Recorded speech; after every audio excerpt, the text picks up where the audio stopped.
Una sa ating mga balita, binigyan diin ng Malacanang ang kahalagahan ng pagbabayad ng mga mamamayan ng tamang buwis. Kabilang na dito ang self-employed professionals. Ayon kay PCOO Secretary Sani Coloma, ito ay para maisulong ang mga programa ng pamahalaan sa ikauunlad ng bansa. Si Elena Luna, ating tagapagbalita. Nanawagan ng palasyo sa lahat ng mga grupo ng professionals na himukin ang kanilang mga miyembro na magbayad ng tamang buwis. Ayon kay PCOO Secretary Herminio Coloma Jr., mahalaga ang kooperasyon ng mga professional organizations para maabot ng Pilipinas ang antas ng tax collection ng mga kapitbahay na bansa sa ASEAN. Taxes are the lifeblood of the economy. In accordance with the PDP goals, the BIR's campaign is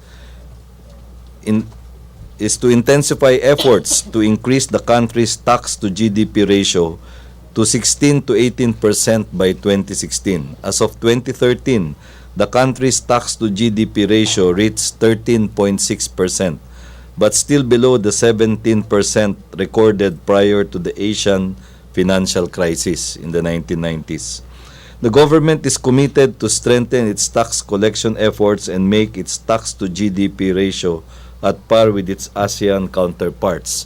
According to a World Bank report, the tax effort of Thailand, Malaysia, and Singapore stands at 17.6%, 16.1%, and 13.8% respectively.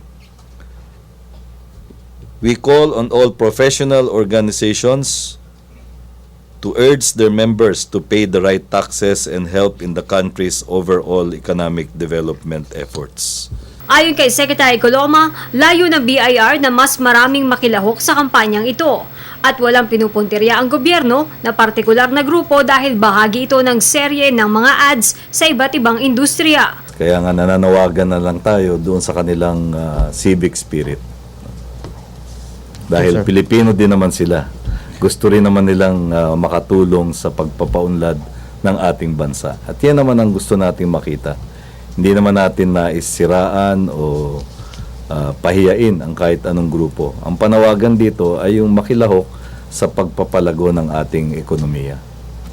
So this is a persuasive, not a punitive effort. Nilinaw ng palasyo na hindi layunin ng gobyerno na pahiyain ang sinumang grupo sa ginawang ng BIR. Mungkahi ng kalihim na magharap ang BIR at Philippine Medical Association para pag-usapan ang issue. We would like to see them look at the big picture.